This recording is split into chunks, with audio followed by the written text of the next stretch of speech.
Hi guys, welcome back to my channel. In today's video, we're going to be making Kylie One Piece. The PDF pattern is available on our website, which is designitsewit.com. So let's get started. You will need the following materials.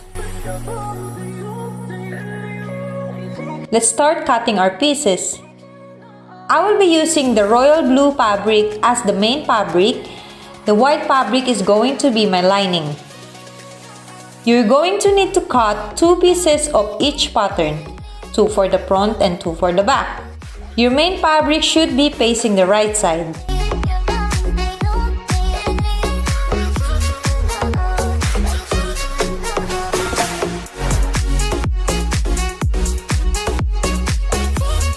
This time, your inner fabric should be facing the wrong side. Again, we need to cut each of the patterns.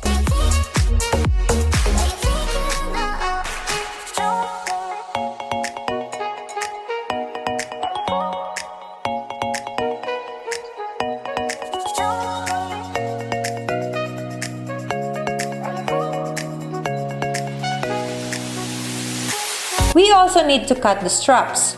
The strap guidelines is in the pattern description.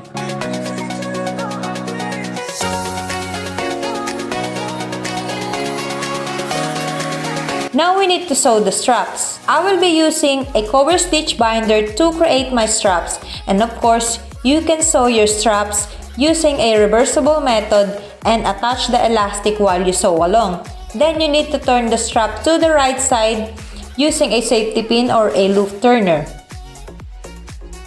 Next, we need to match our pieces facing right side together and pin only the side seams and the crotch and sew.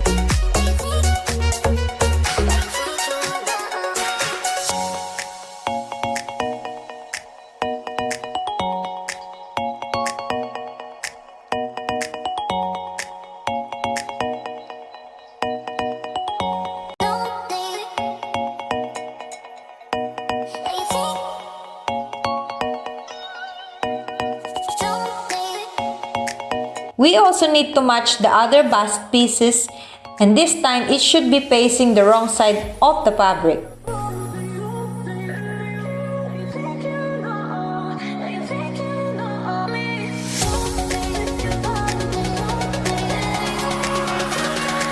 After we pinned our pieces, it's time to sew them. I will be using a 4-thread overlap stitch, but if you do not have a serger, you can always use a zigzag stitch. I will not attach the elastic on the waist side seam and the crotch, however, we need to add the elastic on the other bust piece.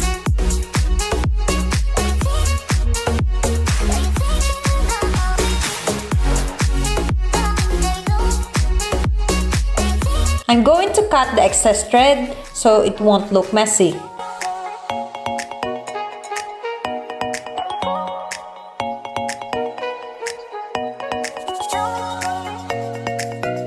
Now we need to turn our main fabric facing the right side. Then we need to sandwich our lining inside the main fabric.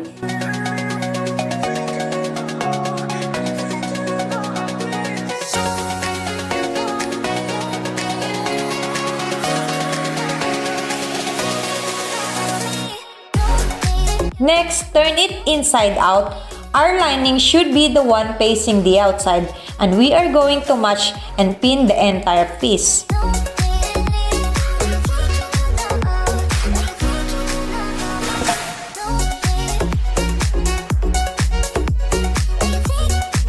After we pin them, it's time to go back to our serger and attach the elastic while we sew along. I'll show you in the illustration where you need to put the elastic.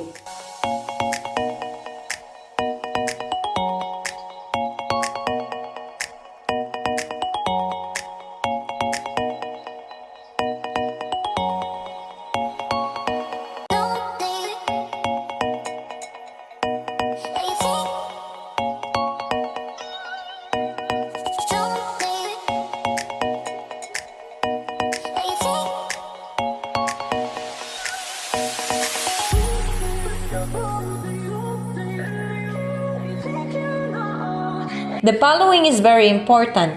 You need to pull the elastic lightly to create some tension. You can see in the video how I pull my elastic very gently.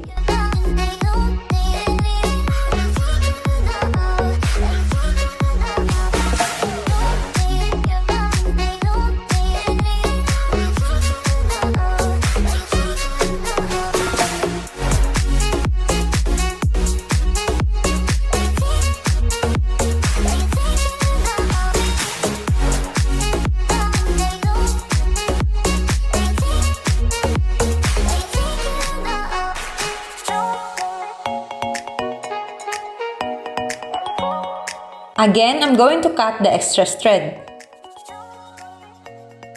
Turn the entire piece to the right side and we are going to sew the edges.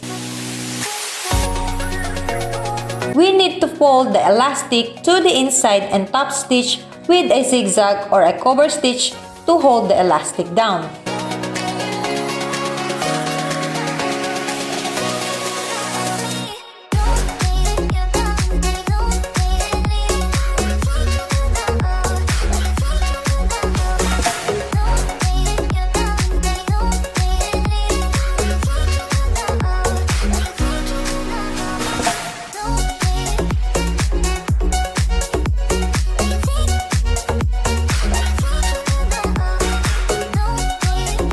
Now it's time to attach the metal ring to our bottom straps.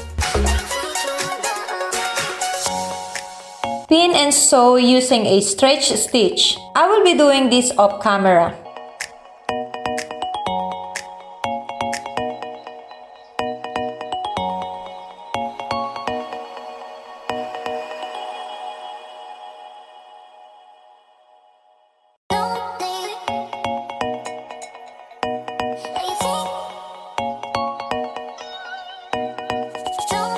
Next is the other bust piece.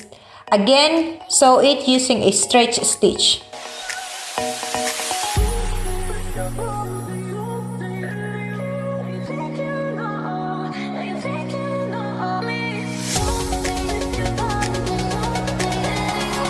It's time to create our strap channels. So we are going to fold our bust pieces seam about 1 cm and we will be doing the same for the back.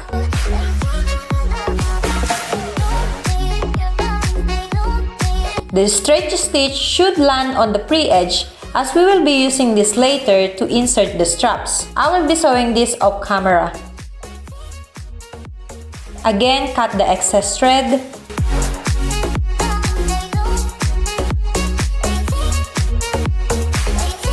We are now in the final stage. The last thing we need to do is to insert the straps to the strap channels. Take your safety pin or a loop turner to insert the straps.